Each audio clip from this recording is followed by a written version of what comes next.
Poor mother buys a single balloon for her daughter's birthday with 3, but a young billionaire sees everything and does the unthinkable. The afternoon wind pushed the clouds slowly across the sky. In the city center, where the noise of cars mixed with the voices of street vendors, Elena held her daughter's hand tightly. Maya walked beside her, her bright eyes shining with expectation. It was her birthday. 4 years old. Elena squeezed the small hand between her fingers and felt the weight of the envelope in her pants pocket. $3. It was all that was left after paying the rent, the electricity, and buying food for the week. $3 miserable dollars. She looked down and met Maya's little blonde face turned upwards, waiting. The girl didn't say anything, but Elena knew.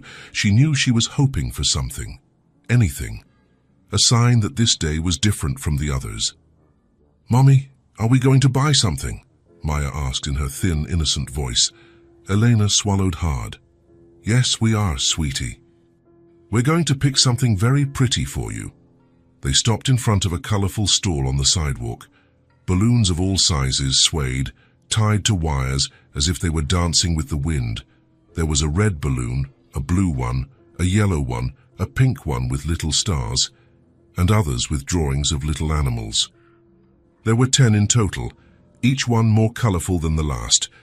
Maya let go of her mother's hand and ran to the stall, her eyes wide. "Look, Mommy! Look how many!" The vendor, a middle-aged man with a faded cap, smiled at the girl's enthusiasm. "Which one do you want, little one?" he asked. Maya looked all around, undecided. She wanted all of them. But something inside her, even at such a young age, already knew she couldn't ask for much. Elena approached, feeling her chest tighten. "How much is one balloon?" she asked quietly. $2.50, the vendor replied. $2.50. 50 cents would be left. Maybe enough to buy a small loaf of bread tomorrow morning. "I will take one," Elena said, trying to smile. Maya looked at her mother, then at the balloons, and back at her mother again. "Mommy!" Her voice came out in a whisper, almost ashamed. "Just one balloon for my birthday." That cut Elena in half. She knelt in front of her daughter, held her thin little shoulders, and looked right into her bright eyes. "Darcy, we don't have enough money, sweetie, but we're going to choose the most beautiful one. The most special of all, the one that only you deserve." Maya bit her lower lip and nodded. She didn't cry. She didn't complain. She just accepted, the way children do when they learn too early that life is hard. She pointed to the pink balloon with silver stars. That one," Elena paid. The vendor handed over the balloon, and Maya held the string with both hands as if it were the most precious thing in the world, and maybe it was. They were about to leave when a man's voice sounded behind them. "Excuse me." Elena turned. A tall man, in simple but well-kept clothes, was standing a few steps away. He had dark hair, a serious face, but his eyes had something different, something tired, but attentive. "Yes," Elena replied, automatically protective. The man looked at Maya, then at Elena, and then at the vendor. "How much to take all the balloons?" The vendor blinked, confused. "What do you mean?" "All of them.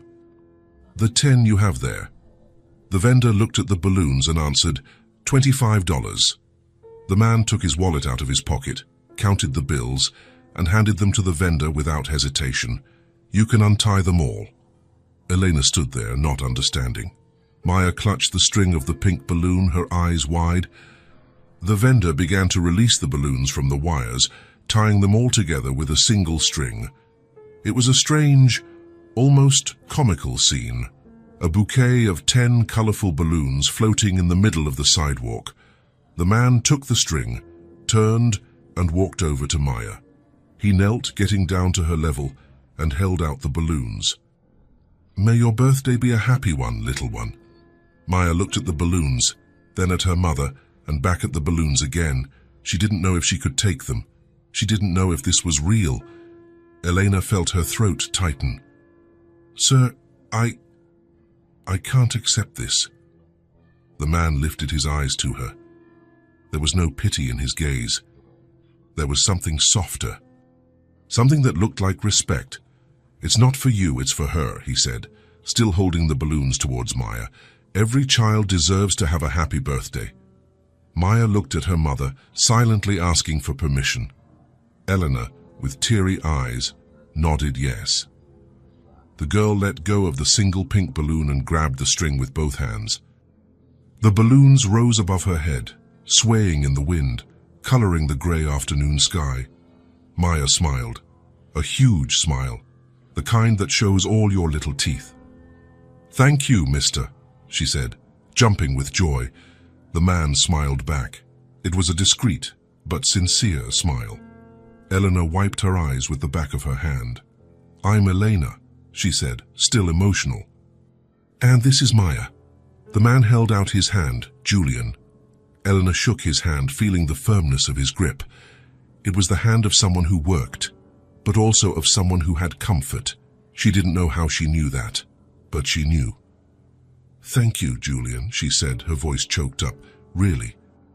"Thank you so much." Julian nodded, seeming a little awkward with her gratitude. He was about to leave when Maya, without a second thought, grabbed the sleeve of his shirt. "Julian." He stopped and looked down. Hearing his name in that little child's voice did something strange to his chest. Maya tilted her head to the side, curious.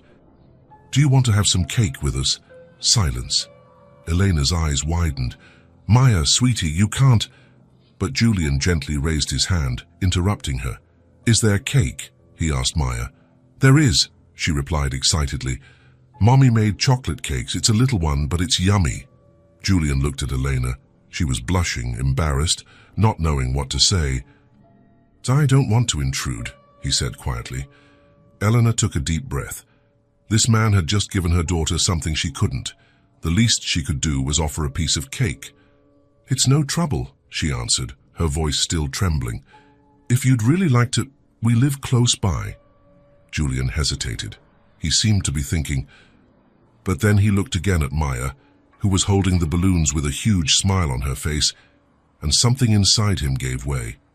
"All right, I'll come." Maya celebrated as if she had won the lottery. They walked through the streets together. Elena in front, Maya in the middle holding the balloons, and Julian behind, in silence. People stared at the strange group, but no one said anything. After 10 minutes, they arrived at an old building with peeling paint and creaky stairs. Eleanor went up first, opening the door to a small apartment on the second floor. The place was simple, a living room with a worn-out sofa, a coffee table, and a frayed curtain. The kitchen was attached to the living room, separated only by a low counter. There was a narrow hallway that led to 2 tiny bedrooms and a bathroom, but it was clean, tidy. It smelled of soap and chocolate. Maya ran inside and stopped in the middle of the living room, holding the balloons with both hands. "We need to have a party," she announced excitedly. Elena smiled, still not believing what was happening. "Let Mommy help you, sweetie." Together, they started spreading the balloons around the living room. Maya chose the spots and Elena tied them. A blue balloon on the chair, 2 red ones on the doorknob, the yellow one hanging from the curtain, the green one on the ceiling lamp, the purple one on the back of the sofa. Julian stood by the door watching. He didn't know if he should help or just let them do it their way. "Julian, can you hold this one?" Maya held out an orange balloon to him. He took it, almost carefully, as if the balloon would break. "Where do you want me to put it?" Maya looked around thoughtfully. "Say over there, near the cake table." He went over and tied the balloon to one of the table legs. Maya clapped her hands, satisfied. In a few minutes, the room was transformed. The colorful balloons filled every corner, swaying gently in the breeze coming through the slightly open window.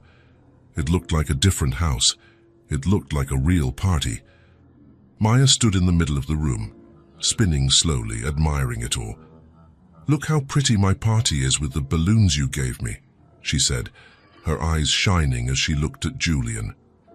Julian looked at the scene, at the little blonde girl with bright eyes in the middle of the balloons, at the huge smile, at the genuine joy. He felt something he hadn't felt in a long time. A sense of belonging. Elena went to the kitchen and came back with the cake in her hands.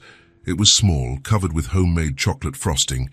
It had some colorful sprinkles on top, almost like confetti, and 4 little candles stuck in the middle. Simple, but made with love. She placed the cake on the coffee table in the living room and picked up the box of matches. "Come here, sweetie. Let's sing happy birthday." Maya ran to the cake, standing in front of it. Elena lit the candles, one by one, and looked at Julian. "Will you sing with us?" He nodded. "Yes." Elena started, her voice soft and emotional. "Happy birthday to you." Julian joined in, his deep voice hesitant at first, but soon loosening up. "Happy birthday to you." Maya was smiling so much she could barely stand still. "Happy birthday, dear Maya." Their voices blended, filling the small apartment with something priceless. "Happy birthday to you," Elena clapped. Julian clapped too. Maya laughed. "Happy. Now make a wish, sweetie," Elena said, her eyes welling up. Maya clasped her hands together, closed her eyes tightly, and stayed like that for a few seconds. Her little face was concentrated, as if she were making the most important wish in the world. Then she opened her eyes and blew out the candles all at once. They all went out. Elena and Julian applauded again. "Happy birthday, Maya," Elena said, hugging her daughter tightly. "Happy birthday," Julian repeated, his voice softer than before. Elena picked up the knife and started cutting the cake. She served a piece to Maya, another to Julian, and a smaller one for herself. She handed them the plates carefully. "I'm sorry if it's not perfect," she said, a bit embarrassed. "I made it with what I had at home." Julian picked up his fork, cut a piece just and brought it to his mouth. He chewed slowly, savoring it. Elena and Maya watched him, waiting for his reaction. He swallowed and looked at Elena, surprised. "This is really good." Elena blinked. "Really? Really good," he repeated, cutting another piece. "It's been a long time since I've had a homemade cake like this." Maya, with her mouth full of chocolate, nodded excitedly. "I told you Mommy makes the best chocolate cake in the world." Elena smiled, feeling her face grow warm. It was a simple compliment, but it meant a lot. It meant that this man, who had enough money to buy all the balloons at the stall, thought her cake was good. They ate in silence for a few moments. It wasn't an awkward silence. It was comfortable somehow. Maya swung her little legs on the chair, licking the frosting off her fingers.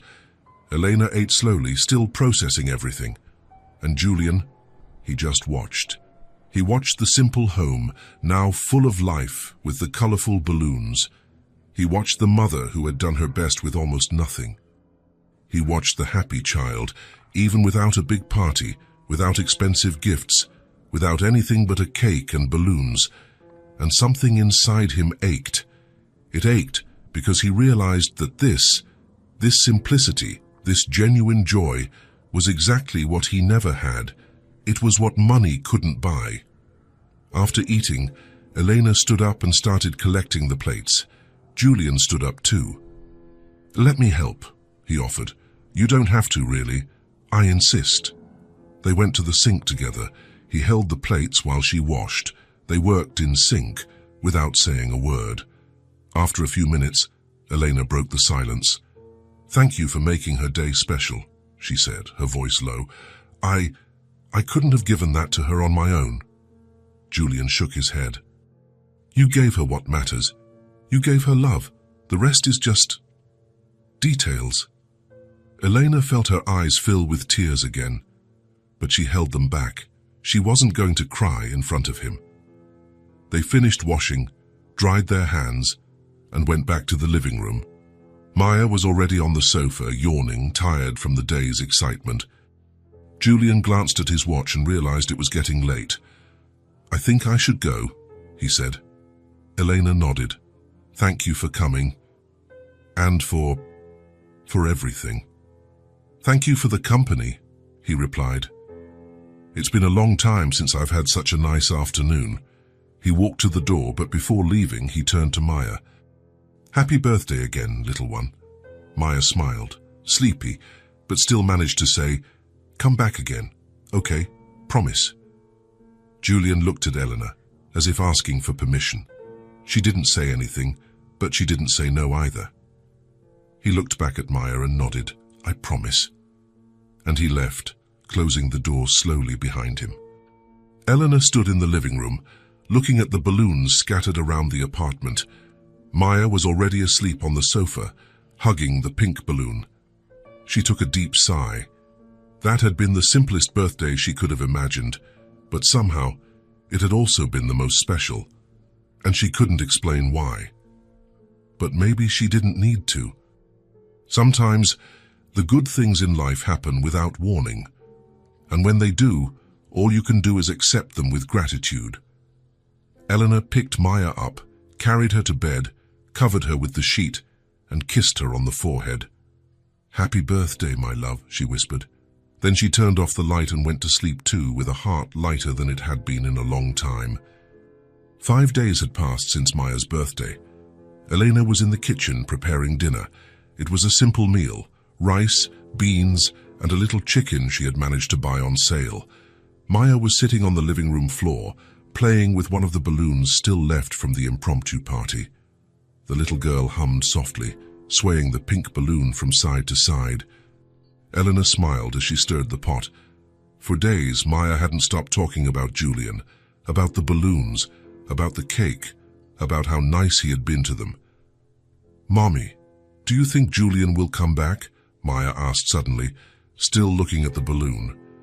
Elena stopped stirring the food for a second. I don't know, sweetie. He probably has things to do, but he promised he would. He said he'd come back if we wanted him to, Elena corrected gently, but sometimes people get busy. Maya pouted, but said nothing more.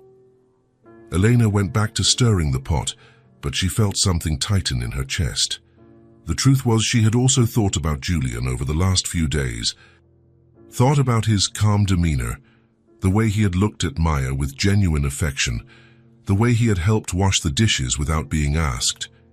It was strange to miss someone she barely knew. There was a knock on the door. Elena frowned. She wasn't expecting anyone.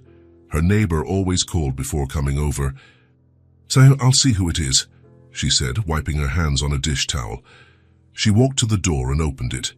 Julian was standing on the other side, holding a brown paper bag. Elena's eyes widened. Julian, he smiled, a bit shyly. Hi, I hope I'm not bothering you. Before Elena could answer, Maya came running up behind her. Julian! The girl threw herself at his legs, hugging them tightly. Julian almost lost his balance but held the bag with one hand and placed the other on Maya's back. Hi, little one, he said, laughing softly. Elena stood at the door, still processing his presence there. I brought a few things, Julian explained, lifting the bag. Guy thought you might like them. Maya was already trying to peek inside the bag, curious. What's in there? Come in, Elena said, finally stepping away from the door. We were just having dinner, but there's extra food if you want some. No, thank you, I've already eaten. I just came for a quick visit. Julian came in and placed the bag on the coffee table. Maya was already beside him, jumping with anticipation. Can I see? Can I see? You can, Julian said, smiling. He started taking things out of the bag, one by one. First, a package of sweet bread. The smell instantly filled the room. Sweet bread, Maya cheered. Then, a small carton of orange juice. Juice too. And then Julian pulled out 3 children's books. They were new, with colorful covers and bright illustrations. One was about forest animals. Another was about a girl who wanted to be an astronaut. The third was a book of fairy tales. Maya took the books with wide eyes, as if she had just received a treasure. Books, Mommy, look. Real books. Elena approached, looking at the books and then at Julian. You didn't have to do this, she said, her voice soft but firm. I know. Julian replied, looking at her. But I wanted to. Elena didn't know what to say. Part of her wanted to refuse out of pride, because she didn't like feeling like she was receiving charity. But the other part, the part that saw her radiant daughter holding those books, couldn't say no. Thank you, she said, finally. Julian nodded. Maya was already sitting on the floor, opening one of the books. Julian, will you read to me, please? He looked at Elena as if asking for permission. She smiled and nodded. Yes. Julian sat on the floor next to Maya. The girl snuggled up close to him, opening the book about the forest. This one! I want this one! Julian took the book and began to read. His voice was calm, measured, and he changed his tone slightly when he imitated the different animals in the story. Maya laughed, pointing at the drawings, asking questions. Elena stood in the kitchen doorway, just watching. There was something strange about that scene. A man she barely knew, sitting on her living room floor, reading to her daughter as if it were the most natural thing in the world. But at the same time, it felt right. She went back to the kitchen and finished preparing dinner, but she could still hear Julian's voice and Maya's laughter coming from the living room.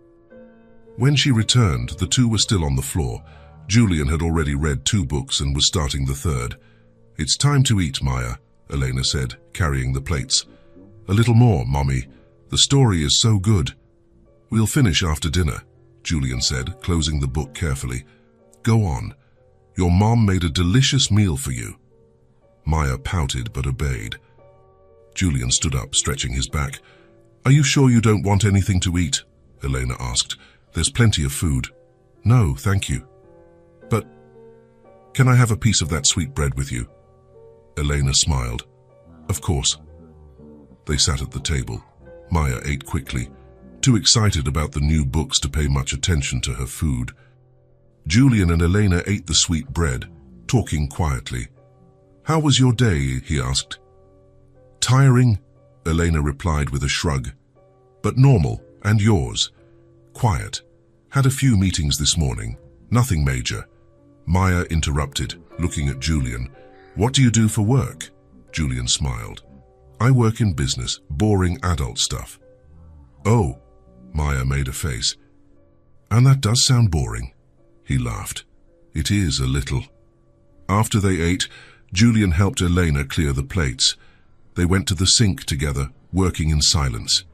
He held the plates while she washed, just as he had done on her birthday. You don't have to help every time you come over, Elena said, half joking. I know. But my mother taught me never to leave the table without helping. Elena smiled. Your mother raised you well. She tried, Julian said, a touch of sadness in his voice. Elena noticed but didn't comment. If he wanted to talk about it, he would. They finished washing and went back to the living room. Maya was already on the sofa, waiting with the book in her hands. Will you finish the story now? She asked hopefully. Julian glanced at his watch. It was already past 8 o'clock. Is it okay if I stay a little longer? He asked Elena. Stay, she replied. Maya won't let you leave without finishing the story anyway. Julian laughed and sat on the sofa. Maya snuggled up next to him, and he continued reading from where he had left off. Eleanor sat in the chair opposite them, just watching the way Maya looked at him with admiration, watching the way he had patience, explaining the difficult words, answering all her questions. When the story ended, Maya yawned. One more, she asked, sleepy. Tomorrow, Julian said, running a hand through the girl's blonde hair. It's late. You need to sleep. Will you come back tomorrow? Maya asked, her bright eyes already heavy with sleep. Julian looked at Elena. She was quiet, but there was something in her gaze, something that wasn't rejection. He looked back at Maya. Don, if you guys want me to, I'll come. We want you to, Maya replied, trying to keep her eyes open. Then I'll be back tomorrow. Maya smiled and stood up, swaying, still holding one of the books. I'm taking this to bed, to dream about the story. Elena stood up too. Come on, sweetie. Let's go brush your teeth. She took Maya to the bathroom. Julian stayed in the living room, looking around, looking at the balloons that were still there, a little deflated but still colorful, looking at the drawings on the fridge, looking at that small apartment that, somehow, felt more welcoming than his own house. Eleanor came back a few minutes later. She's already asleep. Didn't even wait for me to finish tucking her in. Julian smiled. She's special. She is, Elena agreed, sitting in the chair again. She's everything to me. They were silent for a moment. It wasn't an uncomfortable silence. It was just calm. Thank you for the books, Eleanor said, and for the bread. And for coming back. You don't have to thank me. Yes, I do. She looked at him seriously. You had no obligation to do this, to come back, to care. Julian leaned forward, resting his elbows on his knees. I came back because I wanted to, because, he hesitated, because here I feel good. With you guys, things seem simpler, more real. Elena felt something tighten in her chest. You can come back whenever you want, she said quietly. The door is always open, Julian smiled. Then I'll come back tomorrow, and the day after, and the day after that, if you'll let me. Eleanor smiled too. We'll let you. Julian stood up, glancing at his watch. I really need to go now. It's getting late.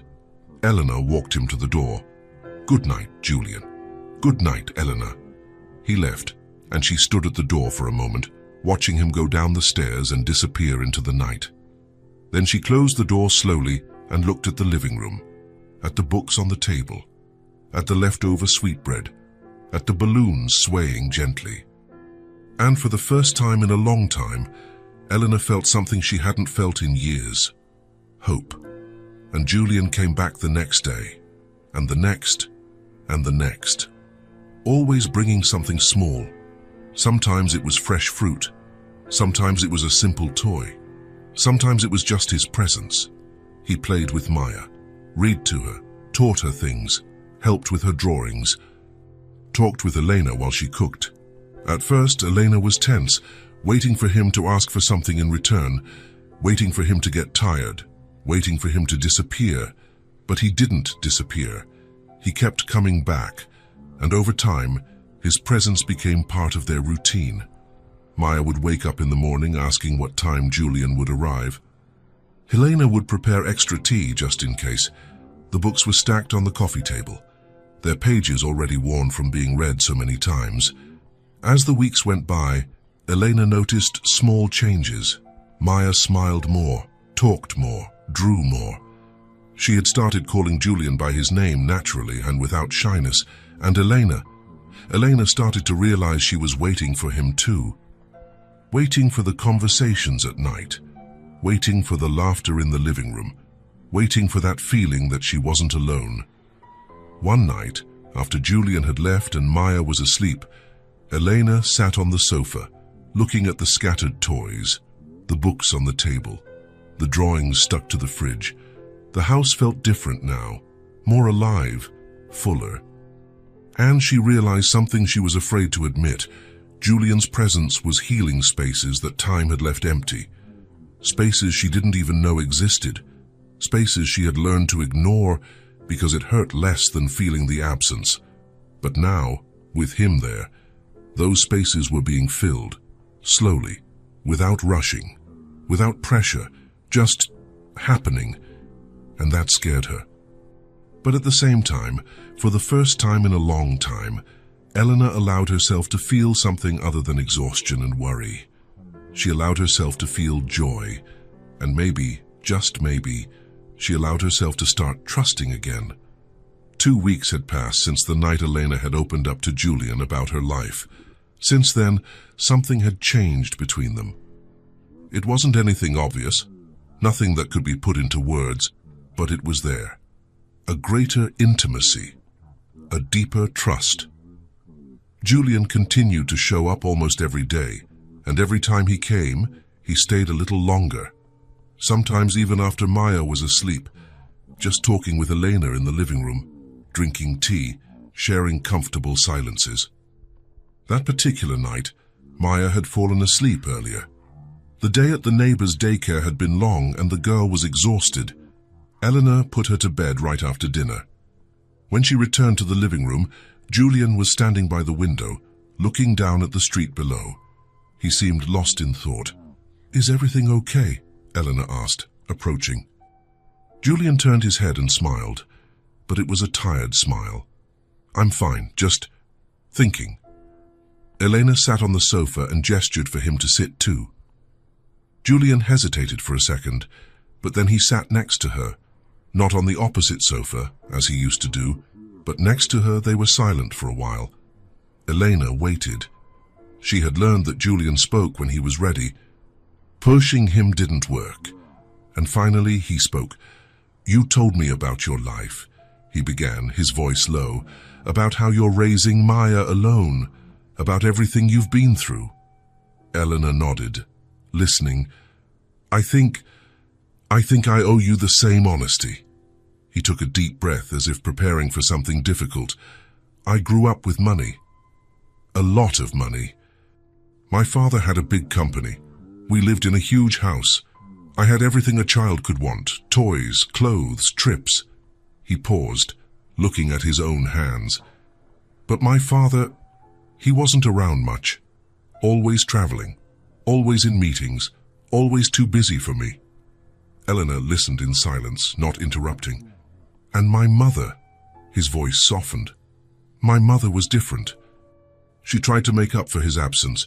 She gave me attention, she hugged me, she listened to me." He smiled, but it was a sad smile. "She was the only person who really saw me, who really cared about me, not about the family money or what I could offer." "She sounds like she was a special person," Elena said softly. "She was. Very special." Julian was quiet for a moment before continuing. "When I was 15, my father died. A heart attack. It was quick, and suddenly everything fell on my shoulders. The company, the business, everything." He ran a hand through his hair, a gesture of exhaustion. "My mother tried to help, but she didn't understand much about business, so I learned fast. I had to learn, and by the time I was 20, I was running everything myself." "That must have been difficult," Eleanor commented. "It was. But I managed. I kept the company running. Made it grow, actually. And I got rich. Very rich." He looked at Eleanor, and there was something in his eyes, something empty. "But you know what's funny? The more money I made, the lonelier I felt." Elena said nothing, just held his gaze.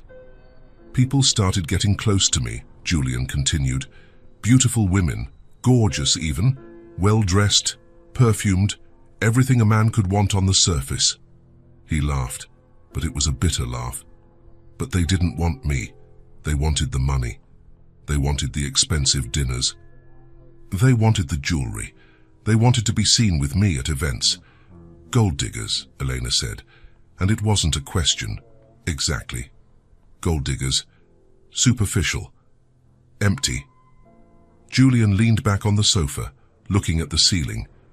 "I went out with several of them, tried to convince myself that one of them was different, but deep down, I knew. They were all the same." He turned his head to Elena, and I was left alone, surrounded by people, but completely alone. Elena felt her chest tighten. She knew loneliness, but it was a different kind of loneliness from his. Hers was physical, his was emotional. "And your mother?" she asked. Julian's face clouded over a bit. "She passed away 3 years ago. Cancer. She fought for 2 years, but it wasn't enough." He took a deep breath, and Eleanor saw his eyes get wet. "When she died, there was a void that no one filled, no one at all. I had everything, a big house, cars, money, but I had no one who truly cared about me." He quickly wiped his eyes. "Until I found you too." Eleanor felt her throat tighten. Julian turned completely to her now, facing her directly. "With you, I started to feel again," he said, his voice trembling slightly. "I started to feel that I matter, not for the money, not for what I can offer, but for who I am." He pointed to the room where Maya was sleeping. That little girl hugs me because she likes me, not because I bought her balloons, but because she really likes me. He looked back at Elena. And you talk to me for real. No pretense, no masks, just truth. Elena felt her eyes burn. Julian. I know it must seem strange, he interrupted. A rich man saying he feels lonely. People usually think money solves everything, but it doesn't. He shook his head. Money buys comfort. It buys things, but it doesn't buy true affection. It doesn't buy real companionship. It doesn't buy a home. Eleanor reached out and took his hand. It was a simple gesture, but it meant everything. You're not alone anymore, she said softly. Julian squeezed her hand back. I know. And that's why I keep coming back. That's why I can't stay away. Because here I feel at home. They stayed like that for a moment, hands intertwined, a comfortable silence between them. Then Julian broke the silence again. Can I ask you something? Of course. Maya's father. He hesitated. You've been raising her alone since she was a baby, but you've never talked about him. Elena let go of Julian's hand and leaned back on the sofa. She knew this conversation would come eventually, and maybe it was time to talk about it. She was quiet for a long moment, and Julian didn't press. He just waited. Finally, she spoke. I was 19 when I met him, she began, her voice low. I was working at a grocery store, and he showed up one day, handsome, charming. I knew how to say the right things. She smiled, Bassem, but it was a bitter smile. I fell in love fast, too fast. And he seemed to like me too. At least, that's what I thought. Julian listened in silence. We dated for a few months.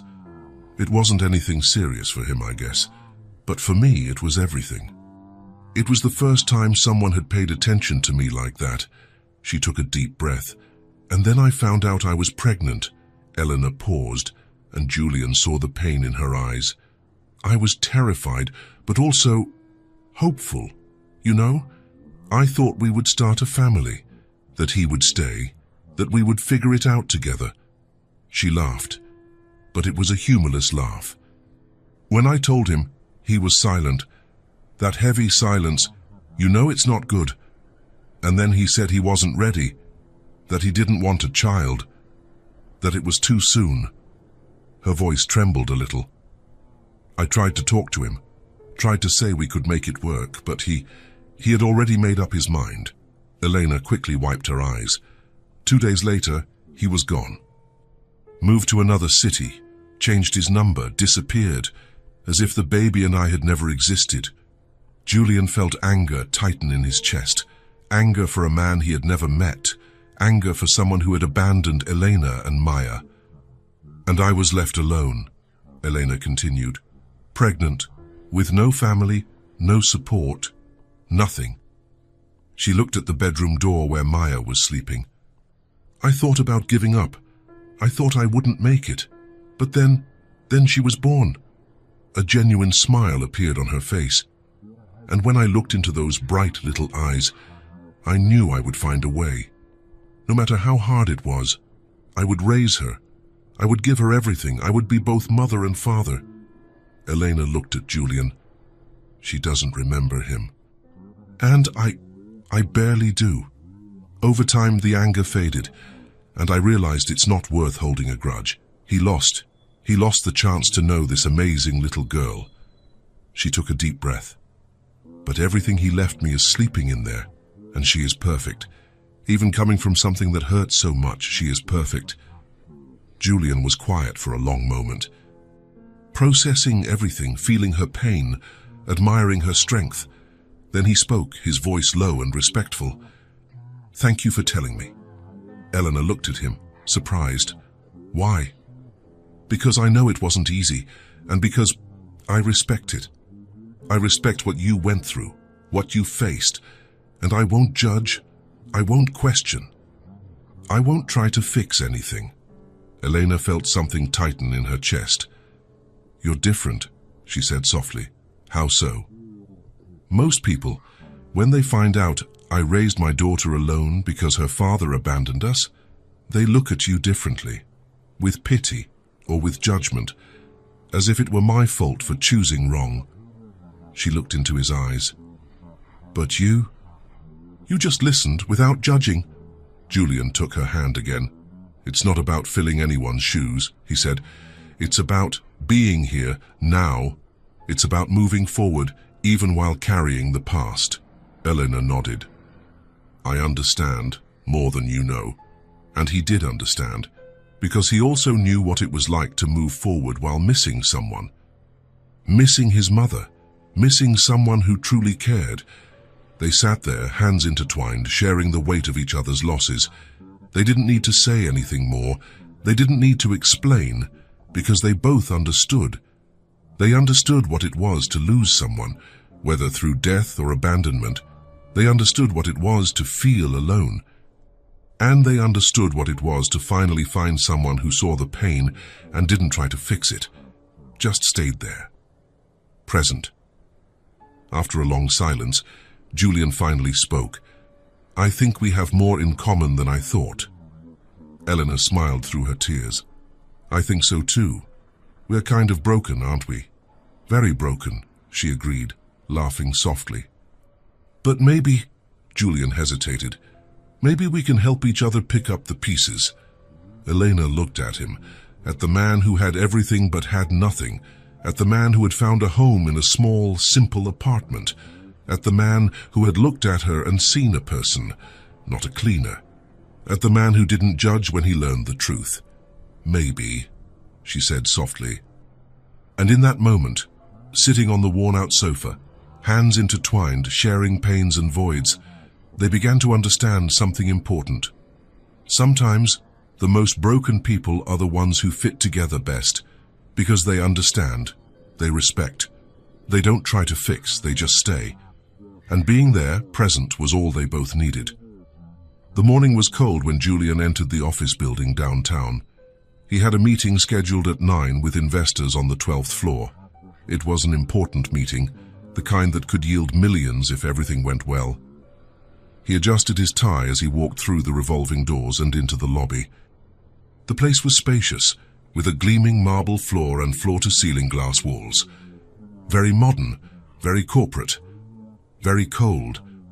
And it was there, in the middle of that huge lobby, that he saw her. Elena. She had her back to him, standing on a small stepladder, cleaning the high windows with a cloth and a spray bottle. She wore a simple blue uniform, her blonde hair tied in a low bun. She stretched to reach the top corner of the glass, wiping the cloth in circular motions. Julian stopped in the middle of the lobby, just watching. He had never seen her at work. He had never thought about what it was like. But there she was, doing what she did every day. Invisible to everyone who rushed past in the lobby, executives in suits, secretaries in high heels, everyone passing her as if she were part of the wall. A man in a grey suit bumped into her as he passed, not even apologizing. Elena held onto the ladder, swayed a little, but managed to regain her balance. She continued cleaning as if nothing had happened, as if it were normal. Julian felt something tighten in his chest, a mixture of anger and sadness. He walked toward her slowly, his steps echoing on the marble. When he got close, he stopped beside the ladder and looked up. "Elena." She looked down, startled. The cloth almost fell from her hand. When she saw who it was, her bright eyes widened in surprise. "Julian?" She quickly climbed down the ladder, almost tripping on the last step. "What are you doing here?" She looked around nervously, as if afraid someone would see them talking. "I have a meeting here," he explained, pointing upward. "On the 12th floor, you work here?" Elena looked down, embarrassed. She wrung the cleaning cloth in her hands. "I started a few months ago. I didn't know you came to this building." Julian looked at her, at the simple uniform that seemed too big for her, at her rough, red hands from so much scrubbing, at how small she looked in that huge lobby. "You know I see you, right?" he said quietly, stepping closer. From the very first day. Eleanor slowly raised her eyes, confused. What do you mean? I see you, Julian repeated, his voice firm but gentle. As a woman, as a person. It doesn't matter what you're doing or where you are. I always see you. Eleanor felt her throat tighten. She had spent years being invisible, years cleaning offices, bathrooms, windows, floors, without anyone even looking at her. People passed her by as if she were part of the furniture. No one asked her name. No one said good morning. No one said thank you. She was invisible. But Julian, he saw her. She began, but couldn't finish the sentence. Eleanor. A gruff male voice cut through the moment. She turned quickly, her whole body tensing up. It was the supervisor, a middle-aged man with a potbelly and a grumpy face. He approached with heavy steps. What are you doing standing around talking? He asked, his voice harsh. The windows on the 3rd floor haven't been cleaned yet, and neither has the 5th floor bathroom. Do you think you're being paid to chat? Elena immediately lowered her head. Sorry, sir. I'll get right to it. Julian felt anger rise quickly. He stepped forward, placing himself between Elena and the supervisor. She was talking to me, he said, his voice cold and sharp. I was the one who asked her to stop. Is there a problem? The supervisor looked at Julian, sizing him up. From the expensive clothes, the impeccable suit, the brand-name watch on his wrist, and the confident demeanor, he realized this wasn't someone to be trifled with, probably someone important. Oh, he changed his tone instantly, forcing a fake smile. All right then, sir. No problem. But as soon as you're done talking, Elena, there's a lot of work waiting. Understood, she murmured. The supervisor walked away, muttering something under his breath. Elena looked at Julian, mortified. Her face was red. You didn't have to do that. Now he's going to be watching me. He shouldn't talk to you like that, Julian said, still annoyed. It's his job, Elena defended, tiredly. He's just doing his job. That's no excuse. Nothing justifies treating someone as if they're less. Elena sighed deeply. She knew it was no use arguing. I need to get back, she said, picking up the ladder again. Otherwise I'll be in real trouble. Julian glanced at his watch. There were still 15 minutes until his meeting. Meet me at the end of your shift, he asked. Elena hesitated. What for? Just meet me, please. Elena looked into his eyes and saw something there, something sincere. I get off at noon, she said finally. I'll wait for you here in the lobby. Elena agreed with a small nod and walked away toward the elevators. Julian stood there watching her go, still feeling that anger burning in his chest. The meeting lasted 3 hours. It was productive. The investors accepted the proposal. Millions were secured. But Julian barely paid attention. His mind was elsewhere.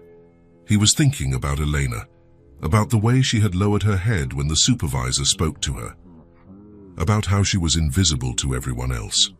When the meeting ended, Julian went down to the lobby and waited. He sat on one of the leather benches near the entrance and just sat there, watching people come and go. At noon sharp, Elena appeared. She had changed out of her uniform into regular clothes, old jeans and a simple blouse. Her hair was still in a ponytail. She looked around until she saw him sitting on the bench. She walked over to him. Hi, she said, a bit awkwardly. Julian stood up immediately. Hi, have you had lunch? Not yet. I usually just eat at home. It's cheaper. Come have lunch with me, he said. Elena blinked, surprised. What? Come have lunch with me. There's a good restaurant nearby. Nothing fancy, just a nice place. Julian, I can't. I need to pick up Maya and... Call your neighbor, Julian interrupted gently. Ask her to stay for another hour. I'll pay for the extra time, please. Eleanor hesitated, but when she looked into his eyes, she saw only sincerity. Okay, she relented. I'll call. She made the call, explaining the situation. The neighbor agreed without any issues. "Done," she said. They walked side by side through the downtown streets. The sun was strong now. After 2 blocks, they arrived at a small restaurant. It was nice, but not overly fancy. It had light wood tables, natural light pouring in through the windows, and a cozy atmosphere. The waiter greeted them and led them to a table by the window. Elena sat down, still feeling a bit uncomfortable. "You didn't have to do this," she said quietly. "I wanted to," Julian replied. They ordered their food. Elena chose the cheapest item on the menu. He didn't insist. He respected her choice. They were silent for a few minutes. "I didn't know you worked in that building," Julian said finally. "I started 3 months ago. It pays a little better than my old job." "Does the supervisor always talk to you like that?" Eleanor shrugged. "It's normal. He has a lot of people to supervise. I'm just another employee to him." "It shouldn't be normal," Julian insisted. Eleanor stopped eating and looked at him. "You don't understand, Julian. For people like me, we're invisible. People walk past me every day and don't even see me. I clean their tables, the bathrooms they use, the windows they look through. But they don't see me. They don't know my name. I'm just nothing." She took a deep breath. "And that's okay. I've accepted it. That's just a job. It pays the bills. That's what matters." Julian leaned forward. "I see you." Elena felt her eyes burn. "I know, and it's weird. Good, but weird." "Why weird?" "Because I'm not used to it. I'm not used to someone looking at me and really seeing me as a person, as a woman." She quickly wiped her eyes. Sometimes I forget that I'm more than the job I do, that I'm more than the uniform I wear." "You are so much more than that," Julian said firmly. "You're a mother. You're strong. You're brave. You're beautiful. You're everything."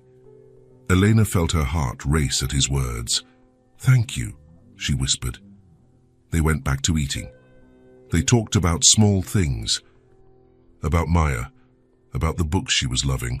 When they finished, Julian paid the bill and they left. The sun was still strong. "Thank you for lunch," Elena said. "You don't have to thank me." They stood there for a moment.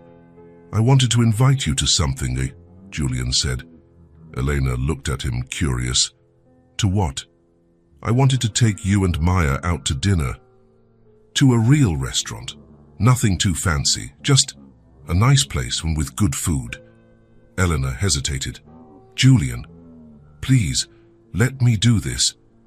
Elena looked at him but hesitated. The fear was there. "Aren't you embarrassed to go out with us?" she asked quietly. Julian frowned. "Embarrassed? Why?" Because I'm a cleaner. Because we don't have money.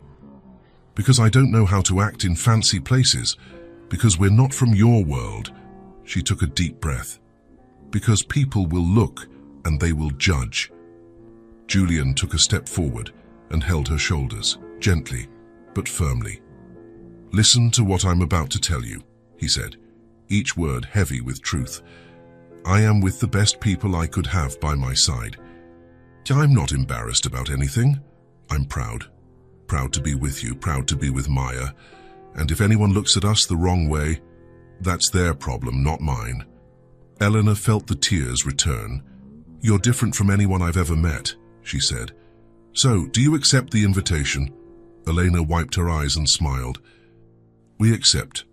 2 days later, on Saturday night, Julian came to pick up Elena and Maya from the apartment. He had carefully chosen a restaurant, nice but cozy. Maya was thrilled. She had put on the prettiest dress she owned, a simple pink dress. Elena wore black pants and a light-colored blouse. Her blonde hair was loose on her shoulders. Julian arrived at the agreed time, and the 3 of them walked to the restaurant. It was close. It's about a 20-minute walk. The night was pleasant. Maya skipped between them, holding each of their hands, telling stories about everything she saw on the street. Eleanor and Julian exchanged glances over the little girl's head, smiling. When they arrived at the restaurant, Maya stopped at the door, open-mouthed. The place had yellow lights hanging from the ceiling. Soft music was playing. A delicious smell of Italian food filled the air. "Look how beautiful it is, Mommy," Maya said, her bright eyes shining. "It's like in the movies." Elena smiled. Seeing her daughter this happy was worth everything. The waiter greeted them and led them to a table by the window. Maya sat on the edge of her chair, looking at everything with curiosity. They ordered their food. Julian helped Maya choose a simple pasta with tomato sauce. Elena ordered something modest, but Julian insisted she order a dessert too. While they waited, they talked. Julian asked Maya questions, and she answered excitedly, gesturing, telling him about the drawings she had made. Elena watched quietly, seeing the way he interacted with her daughter, the way he truly listened, the way he treated Maya as if she were the most important person in the world. The food arrived, and they ate amidst laughter and conversation. It was light. It was enjoyable. It was family. In the middle of dinner, after eating half of her pasta, Maya put down her fork and grew quiet. She looked down at her own fingers, and then lifted her eyes to Julian. "Julian?" she called softly. "Yes, little one?" Maya clasped her little hands on the table and took a deep breath. "I want to learn how to read and write," she said, her voice full of hope. Julian stopped eating and looked at her. Elena turned red, embarrassed. "Maya, you don't need to talk about that now." But Julian raised his hand gently. "Let her speak," he said. He leaned forward. "Say, why do you want to learn to read and write, Maya?" Maya looked at her own fingers, organizing her thoughts. Because when you bring me books, you have to read them to me. And I want to read by myself. I want to know what the stories say without having to wait." She lifted her eyes, and there was so much sincerity there. "And I want to know what the street signs say when I walk with Mommy. And I want to write my name. I want to write little notes for Mommy when she's sad. I want to write down the stories I make up in my head." Her voice grew quieter. "And I want to go to a real school, with other kids, with a teacher, with a notebook and pencils, with a uniform. With everything the other kids have." Julian felt something stir inside him. Maya continued, looking at her mother with a smile. "Mommy said that if things work out, I'll go to school next year. She's saving money every month. She works really hard for it. She always puts a little bit aside whenever there's extra." Eleanor had her head down, picking at her food without eating, her face red. She didn't want Julian to know how hard it was. "I know it will take a while," Maya said, "but that's okay. I can wait. Mommy said it will happen, and I believe her." Julian looked from Maya to Eleanor, and then back to Maya. He saw the hope in the little girl's bright eyes.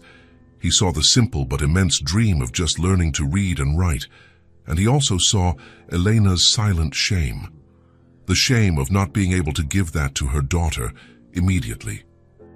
And in that moment, looking at that 4-year-old girl with such simple dreams, just wanting to read and write, things that most children took for granted, and at that mother who fought every day to make those dreams come true, Julian felt something shift inside him, something profound, something that changed everything. He didn't say anything then. He didn't make any promises out loud. He didn't want to embarrass Elena. But something inside him was decided in that very moment. That little girl would learn to read and write. She would have a school, a teacher, a uniform, supplies, a notebook, pencils, everything, and not next year, soon, and he would make sure of it. Somehow, without hurting Elena's pride, without making it seem like charity, he would make sure of it, because now they were no longer just acquaintances. They were part of his life, part of his heart, and he wasn't going to let them keep fighting alone. Not when he could help, not when he had finally found someone worth fighting for. Julian smiled at Maya and said simply, "You're going to be an amazing student, I'm sure of it."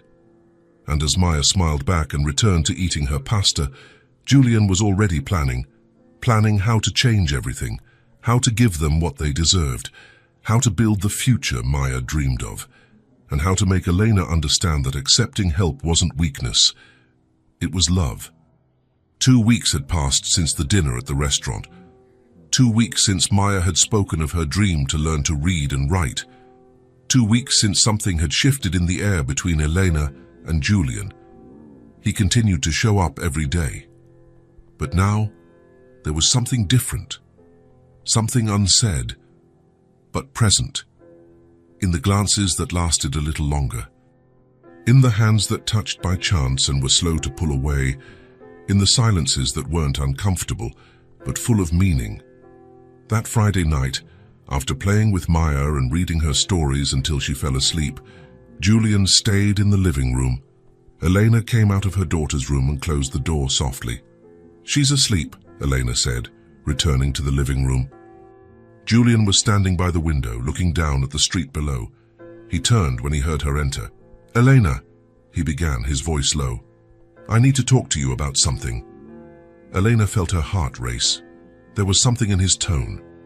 Something serious, something important. Of course. Should we go to the backyard? "It's quieter out there." They went out the back door. The yard was tiny, but it had 2 old plastic chairs and a low table. The night was calm, with a light breeze that rustled the leaves of the single tree growing there. Elena sat in one chair, and Julian sat in the other, facing her. He was quiet for a moment, as if organizing his words in his head. Elena waited, nervously. She didn't know what to expect. Part of her was afraid he was going to say he was leaving, that he had gotten tired, that it had been fun, but now he needed to get back to his life. But then he spoke, and what he said was completely different. "I've always had everything," Julian began, looking at his own hands. "Money, a big house, expensive cars, trips all over the world, everything money could buy." He took a deep breath. "But I never did anything for anyone but myself. I always lived for myself, for my work, for my business. I always thought that was enough, that being successful was what mattered, that accumulating more and more was the goal." Elena listened in silence, not interrupting. "And women," he continued, lifting his eyes to her now. "I've had beautiful women around me, truly beautiful. Models, actresses, successful businesswomen, women any man would want by his side." He paused. "But they were empty, self-serving, superficial. They wanted the money. They wanted the status. They wanted to be seen with me at events.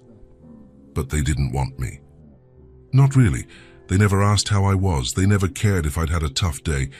They never looked at me and saw the person." Elena felt something tighten in her chest. "And I accepted it," Julian confessed. "I accepted it because I thought that was all I deserved. I thought that's how it worked. You give money, they give companionship, a cold exchange, no love, no truth."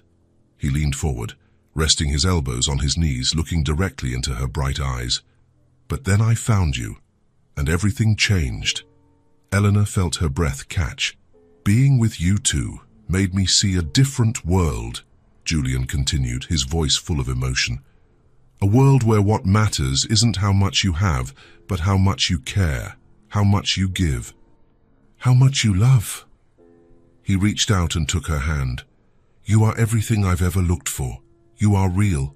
You are true. You are strong. You are beautiful, not just on the outside, but on the inside. For the way you love your daughter, for the way you fight every day, for the way you never give up." Elena felt her eyes fill with tears. "And I fell in love with you," Julian said, and every word came from the bottom of his heart. "I fell in love with the woman who cleans windows in the morning and comes home to bake a chocolate cake in the afternoon. I fell in love with the mother who does everything alone but never complains. I fell in love with the person who made me feel at home for the first time in years." He squeezed her hand. "I want to be more than a friend," he said, his voice firm yet vulnerable. "If you'll let me. I want to take care of you from now on.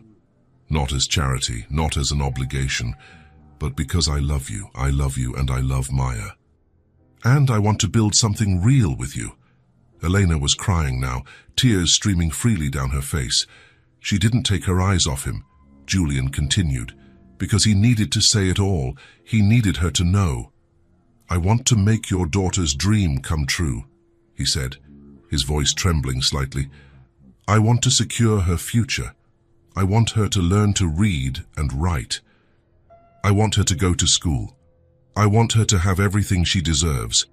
And I want to do this not because I have money, but because I care. Because she matters. Because you matter. He took a deep breath. And I want to help you too. I want to get you out of that building where you're invisible. I want to put you in a place where you're seen, where you're respected, where you're valued. Not because I think you're not capable, but because you deserve better. You deserve so much more than what life has given you so far. He stopped, waiting for her to say something, waiting for her to accept or reject, waiting. Elena wiped her eyes with her free hand. She looked at him, at the man who had entered her life without warning.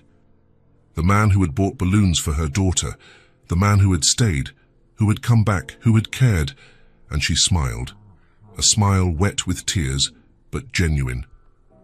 You didn't come to save me, she said, her voice low but firm. You stayed, and that is worth everything. Julian felt his chest tighten at those words. I don't need a savior, Elena continued, the words coming out slowly, heavy with truth. I've saved myself so many times. I've gotten up on my own so many times. I've moved forward alone so many times. She squeezed his hand back. But you didn't try to save me. You didn't come with pity. You didn't come trying to fix things. You just stayed. You saw the mess of my life and you stayed. You saw my exhaustion and you stayed. You saw I had nothing to offer and still, you stayed. She took a deep breath, tears still falling. And that is worth more than anything. It's worth more than money. It's worth more than promises. It's worth more than pretty words, because you proved it. You proved that you care. You proved that we matter. Julian felt his own eyes burn. I'm scared, Elena confessed, her voice trembling. Scared to accept and have you change your mind. Scared that we'll get used to it and you'll leave. Scared to let Maya get even more attached and have you disappear. Because she already loves you, Julian. She already sees you as something more. I'm not leaving, Julian said firmly, looking directly into her eyes. I'm here, and I'm going to stay here, not as someone who's just passing through, but as someone who wants to stay forever. Eleanor sobbed. Are you sure? Because if you have any doubt, any hesitation, you'd better leave now, before I completely believe you. Before I let my heart open up completely, before... Julian got up from his chair and knelt in front of her. He held her face in both hands, gentle but firm. I'm sure, he said, looking deep into her bright eyes. Absolutely sure. I love you. I love Maya. And I want to stay. Not just today. Not just tomorrow. But forever. Eleanor closed her eyes, tears streaming from beneath her eyelids. She placed her hands over his, feeling the warmth, the firmness, the truth. I love you too, she whispered, finally saying out loud what she had known for days. I'm scared, but I love you. Julian smiled and rested his forehead against hers. Then let me, he pleaded softly. Let me stay. Let me take care of you. Let me be a part of this. Let me build something real with you. Elena opened her eyes and looked at him, at the man kneeling in front of her, at the man who had everything but chose them, at the man who saw her. Okay, she said, smiling through her tears. You can stay. Julian pulled her into a hug. A tight hug, the kind that says everything without needing words. Eleanor let herself be hugged, feeling the weight of the last few years being lifted from her shoulders. She wasn't alone anymore. She had someone. They had someone. They stayed like that for a long time. embracing in the small yard under the starry sky with the breeze rustling the leaves of the tree. And when they finally pulled apart, Julian took her hand again. "So, about what I said," he began, returning to the subject. "About helping with Maya, with your job, do you accept?" Elena took a deep breath. "I accept, but on one condition." "What is it?" "You let me pay you back, not all at once, not now, but one day, when I can." "You let me repay you somehow." Julian shook his head. "You don't have to." "Yes, I do," Elena interrupted firmly. "For me, for my pride, so I know it's not charity, that it's a partnership." Julian thought for a moment and then nodded. "Okay, your way, in your own time." Elena smiled. Thank you." "You don't have to thank me." "Yes, I do, for everything. For staying, for caring, for seeing me." Julian kissed her hand. "Thank you for letting me in, for trusting me, for giving me a family." Elena felt her heart warm. They sat there longer, talking about the next steps. Julian spoke about the schools he had researched, about the contacts he had in companies, about how he would take care of everything, but respect her pace. Elena talked about her fears, about her hopes, about how she wanted Maya to have everything she never had, about how she was tired of being invisible, and together they began to plan Maya's enrollment in a good school, to plan Elena's change of job, to plan the future that, for the first time, seemed possible. When it was well past midnight, Julian finally got up to leave. "I'll be back tomorrow," he said at the door. "I know," Elena replied, smiling. He pulled her in for another hug, a long, tight hug, full of promises. "I love you," he whispered in her ear. "I love you too," she whispered back. Julian left, and Elena stood at the door watching him go down the stairs and disappear into the night. She closed the door slowly and leaned against it, closing her eyes. Everything had changed. The dinner hadn't just been a gesture. It had been the beginning of something real, the beginning of something true. And that conversation in the yard, that had been the moment when love stopped being just a feeling and became action. It became commitment. It became a path. Elena opened her eyes and looked at the living room, at the scattered toys, at the books on the table, at the life that had been just hers and Maya's, but that now had someone else. And for the first time in a long time, Elena wasn't afraid of the future. She had hope. Hope that things could be different, that love could be real, that she deserved to be happy, and that maybe, finally, she had found someone who would stay, not to save her, but to love her. And that changed everything.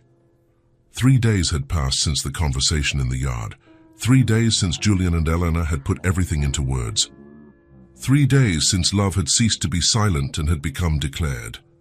That Sunday afternoon, Julian arrived at the apartment with a bag of fresh fruit and a tub of ice cream. Maya opened the door before he even knocked, as if she had been waiting at the window.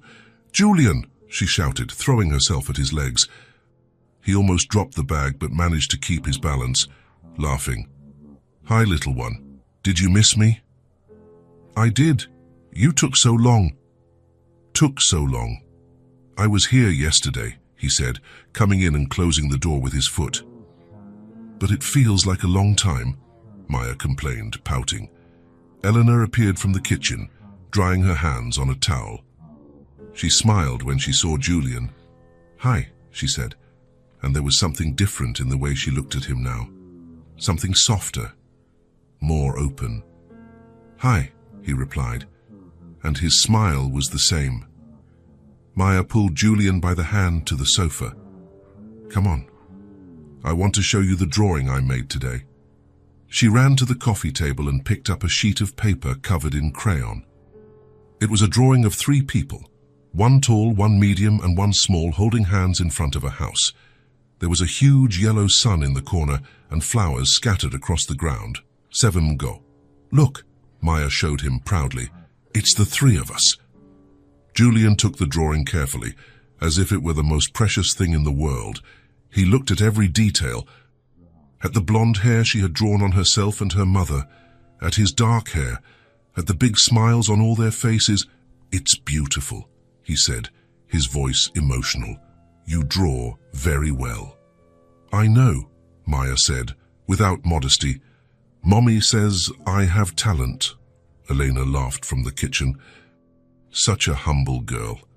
Julian sat on the sofa and Maya sat next to him, resting her head on his arm as had become her custom.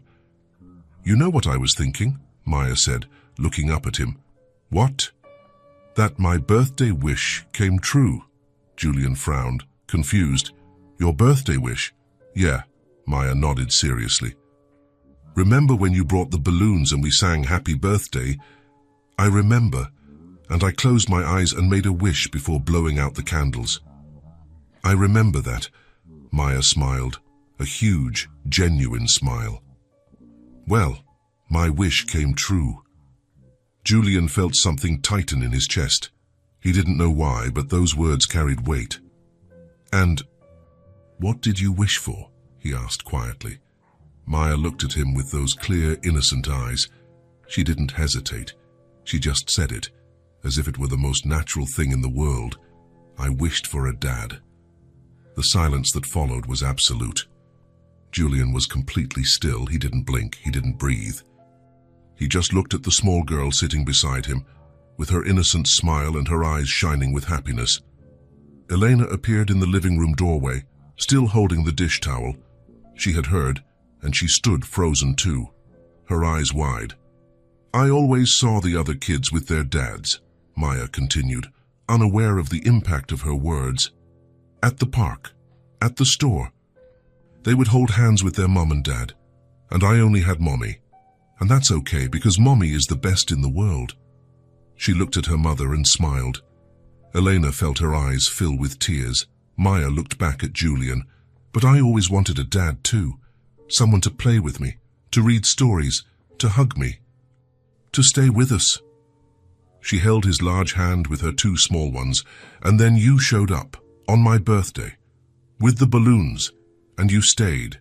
You came back the next day, and the next, and the next, and you didn't leave."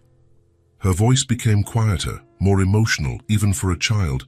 "And now you're always here, and you play with me, and you read stories, and you hug me. And you take care of mommy too, and you're like a dad." She squeezed his hand. "So my wish came true. I have a dad now. I have you." Julian felt something break inside him, something he had held in for years, something he didn't even know was there until that moment. He felt his eyes burn. He felt his throat close up. He felt his chest tighten so much he could barely breathe. And then, for the first time in many years, Julian began to cry. It wasn't a silent cry. It was a deep sob, coming from within, that shook his shoulders. Tears streamed down his face uncontrollably. Maya's eyes widened, scared. "Julian," she called out, worried. "Guys, why are you crying?" She looked at her mother, as if asking for help. Eleanor was already crying too, but she came over and sat on Maya's other side.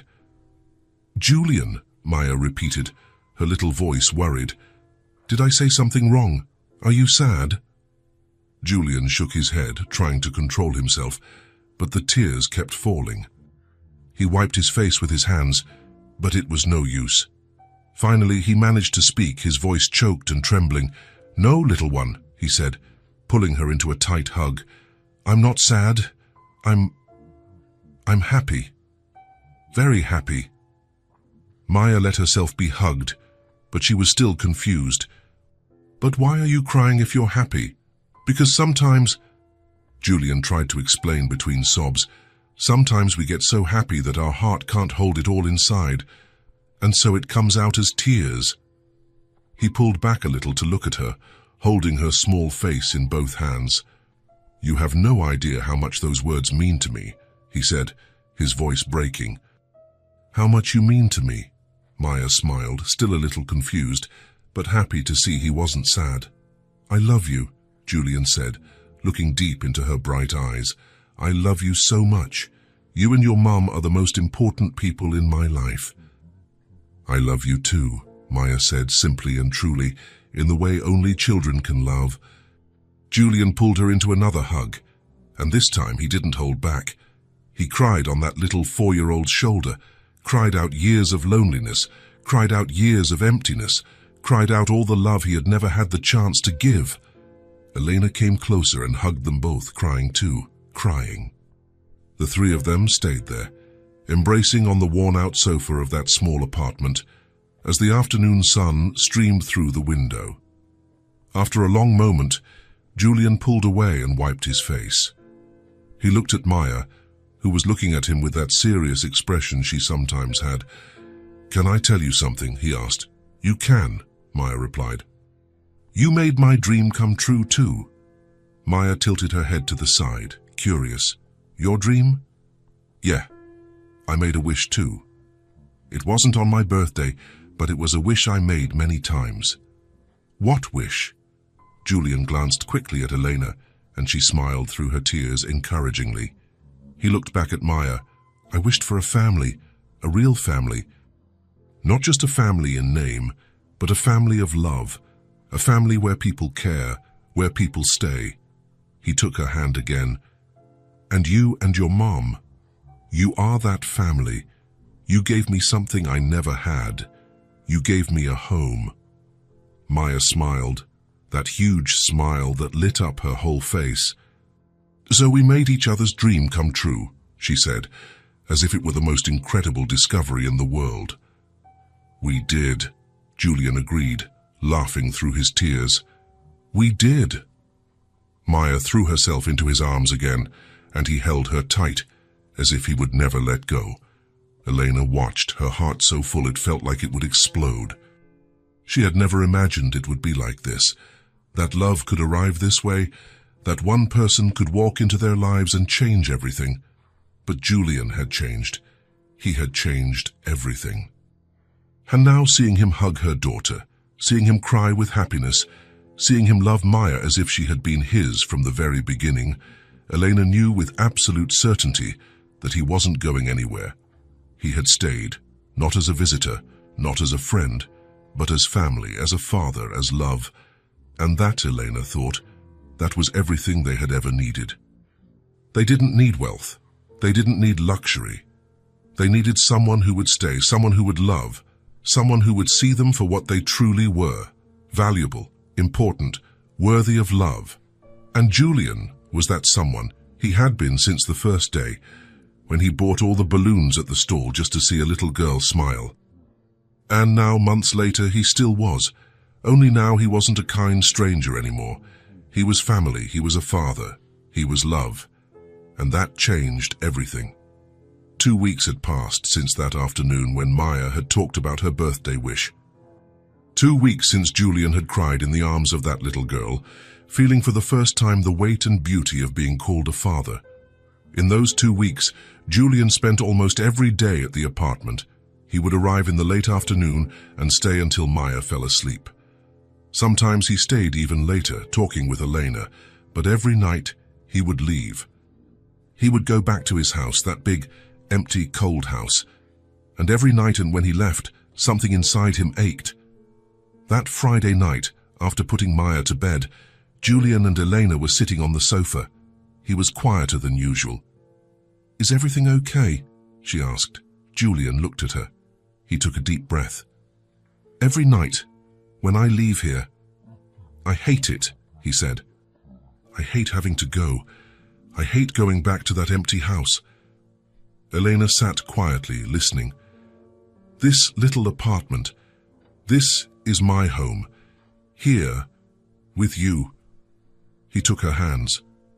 "I don't want to see you go at the end of the day anymore," he said firmly. "If you'll have me, come live with me." Elena's eyes widened. "Come live with me," Julian repeated. "You and Maya. Let's build a life together, a real family, every day, forever." Elena was speechless. "I love you. I love Maya, and I don't want to live apart from you anymore." Elena felt tears well up. She looked around at the small apartment that had been their home. It had been all she could give her daughter, but Maya deserved more. Elena looked back at Julian. If it's to build it together, she said. We'll go. Julian smiled, pulling her into a tight hug. The next morning, they told Maya. She was having breakfast when Julian arrived. Elena took a deep breath. Sweetie, Julian made a proposal. He asked if we want to go live with him, in his house, to be a real family. Maya's eyes widened. Can I live with Julian? Yes, Elena confirmed. You would have your own room, and we would wake up together every day. Maya looked from Elena to Julian. Then she smiled. I want to. We're going to be a real family. She threw herself into Julian's arms. He held her tight in a hug, his heart bursting with happiness. The move happened the following week. There wasn't much to take. Clothes, toys, the books Julian had given them, the drawings stuck to the fridge. Eleanor made sure to take the small table where Maya drew and the pot she used to make chocolate cake, things that had history. When they arrived at Julian's house, Maya stopped at the entrance, dumbfounded. The house was big, with a yard, huge windows, 2 floors. Is this it? Maya asked. This is it, Julian confirmed. Welcome home. He guided them inside. He went up the stairs and opened the door to the first bedroom. This is Maya's room. Maya ran in. The room was large, with a new bed, a wardrobe, and a desk. Is it mine? Maya asked in disbelief. All yours. Maya ran from one side to the other, laughing, jumping on the bed. Elena stood at the door, crying. She had never been able to give this to her daughter. Julian took her hand. And our room is over there, he said. Elena looked at him. Our room, if you want. I want to be with you. In our room. Julian smiled and pulled her into a hug. The first few days were about adjusting. Maya explored every corner. She ran through the yard, she played on the stairs, she drew at her new desk. Eleanor learned to cook in the large kitchen. She started to make that house feel like a home, and Julian woke up every day and smiled. He was no longer alone. He would come downstairs for breakfast and find Maya sitting at the table. He would find Elena in the kitchen, humming, and that was all he had ever wanted. A week after the move, Julian came home from work and found a new drawing stuck to the fridge. 3 people holding hands in front of a big house. And underneath, written in red crayon in crooked letters, "This is the house my heart chose." Julian stood there, looking at the drawing, his eyes burning. Eleanor appeared behind him and hugged him. "She made it today," Eleanor said. "She said it's not just a house, it's the house of her heart." Julian turned and hugged Eleanor tightly. "Thank you," he whispered. "For trusting me." "Thank you," Elena replied, "for giving us a home." They stood there, embracing as the smell of food filled the house, as Maya played in the living room, scattering her toys. As life happened, Julian looked around. The house that had been empty now had life. It smelled of fresh coffee in the morning. It had toys scattered about. It had laughter echoing. It had drawings on the fridge. It had family. It had love. It had a home. And it had all started so simply, with a $3 balloon, with the desire to make a little girl smile. Sometimes, it all starts with something small and ends with what money can't buy, a true home. Julian looked at the woman in his arms, at the girl playing in the living room, and knew for sure that he had found it. It wasn't in success, it wasn't in money, it was right there, in that moment, with those people, in love, in family, in a home. Finally, he had found his place. It wasn't the big house that made the home. It was the people inside it. And those people were his people, his family, his love, his home, forever. That night, when they tucked Maya into bed, she held both of their hands. "Good night, Mommy. Good night, Daddy." It was the first time she had called Julian Daddy, so naturally. Julian kissed her forehead. "Good night, my little one." Elena and Julian left the room and closed the door softly. In the hallway, they looked at each other. They didn't need to say anything. They went down to the living room and sat on the sofa, holding hands. "We did it," Elena said. "We built a family." "We did," Julian agreed. "And it's the most beautiful thing I've ever done." They sat there in silence, enjoying that moment, that peace, that completeness. Through the window, the moon illuminated the garden, and inside the house everything was where it was supposed to be. A house that was once empty now had life. It had color, it had noise, it had love. And three people who were once alone were now a family, a real family, built not with blood but with choice, with presence, with love. Julian looked at Eleanor, and she looked at him, and without saying a word they both understood. They had found their home, not in a place, but in each other. Sometimes it all starts with a $3 balloon and ends with what money can't buy, a true home.